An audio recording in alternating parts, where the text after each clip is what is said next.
right, guys, what is up? For OddsChecker, we are bringing you a very special Halloween edition of our college football show.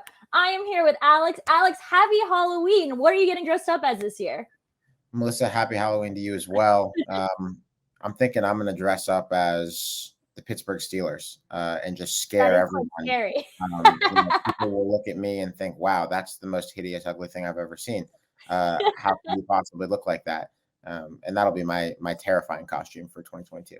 I love it. I like to go with the superhero. I'm Captain America. I don't know if you've noticed. Well, I had no idea. No, I'm a Marvel guy. I've seen every Marvel movie except for maybe the last one that came out. But early on in the pandemic, I watched all of them myself. I watched them in the correct chronological. Me too. That's funny. Yeah, so we're in there. We are in there. All right. Well, it is a very special edition. So we are doing American football. Love it. All right, let's do it. Give us your picks for the week, Alex. Yeah, so I'll preface this by saying that I'll give you the first three before we do picks of the week. I'm 21-11 in these videos this year, which is on fire. I'd love to keep that going, but I'm just 5-5 on my picks of the week. So what history tells us is that these first couple picks I'll give you have a very good chance, and then my pick of the week, the one I feel best about, may not. I don't know. This has been the nature of the season. I was 2-2 last week, my first non-winning week in a while, so we'll try to get back on the horse. I will start with a weeknight game. That's Western Michigan at Bowling Green in the MAC. We're going with an over in this case. The number is 47. Couple really bad offenses here, no doubt. But the good thing for us is that it's a couple of bad defenses too. And I think on that basis, there should be enough points to get this game somewhere above 47. I kind of have this myself as a 52-53, seeming a little bit more appropriate. Bowling Green is not as bad as people think. And if they win this game, there's actually some chance that they might make a bowl game, which might have been unthinkable before this season. So that would be great for them. One of the things that they are not bad at Bowling Green is coming up with explosive passing plays. Their quarterback, Matt McDonald, has had a nice season, and they have found a way to rip off chunks and to score quickly from time to time, particularly when they have played bad defenses, as they're going to play with Western Michigan. Both of these teams are off a bye, a lot of time to draw up ball plays and be fresh. So it just feels right to me, like a game that should clear a pretty low total. We will stay in the G5 in the group of 5 conferences for one more here.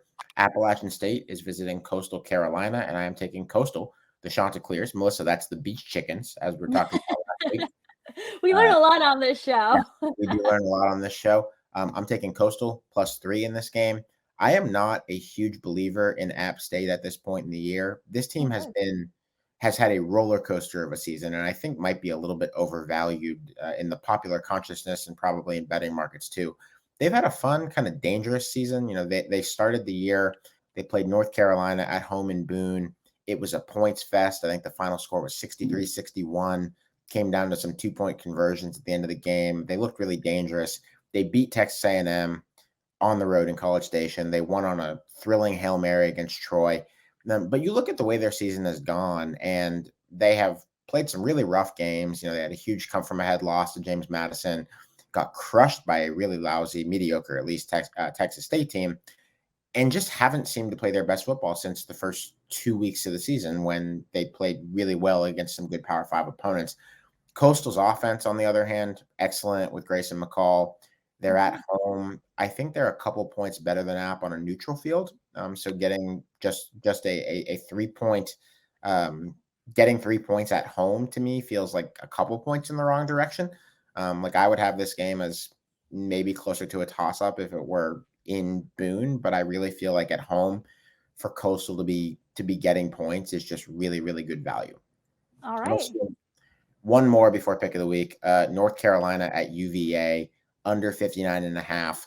I think UVA's offense is a little bit worse than North Carolina's defense, and that is likely to result in a game that just does not have enough offensive juice to get this high. UVA doesn't score against anybody. They played some bad defenses this year, some mediocre defenses.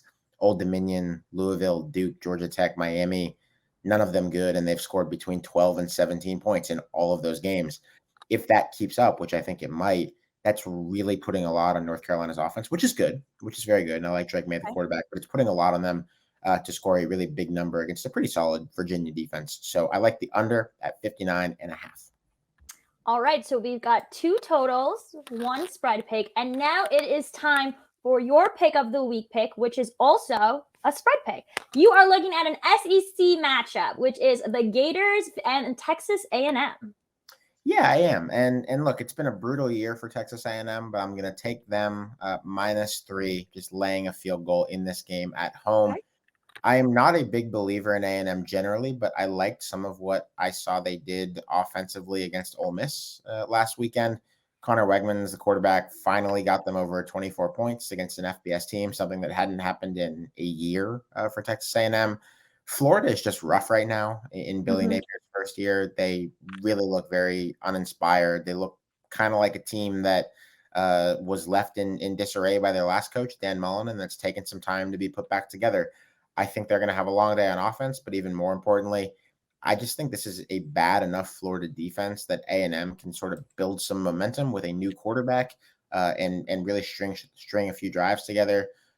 Evan Stewart, the freshman wide receiver there, has really come on, which has been great because they had been pretty one-dimensional on offense with just giving the ball to Devon Achane and Aniyah Smith before he got hurt. Now you have a new playmaker at A&M. You might have a significant upgrade at quarterback with Connor. So at a field goal, just laying a field goal, which is, again, not terribly far from being a pick 'em, it feels like strong value for A&M at home. As rough a year as they have had, as skeptical as I am about Jimbo Fisher, this just feels like a really good spot for them to cover 3 points. All right. I mean, the line did open at -3.5. It is already down to -3. So I think we're in good standings here with this value of the pick. Yeah, you want to get it. You want to get it at least on that key number or on the good side of it, and you can see where it goes over the next couple of days. Obviously, you'd rather have it at 2.5 than at 3. No We would.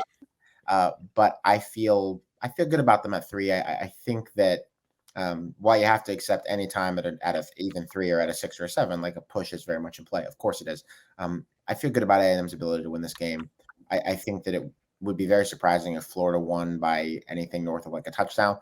But I think that there are some outcomes on the table here where A&M could win this game by a score, by 2 touchdowns maybe. And so I just like them at -3. I think it's a good value play. All right. Well, we're all about the values plays here at OddsChecker. With that being said, we're going to skedaddle here a little early, enjoy some Halloween festivities. Are you doing anything fun today?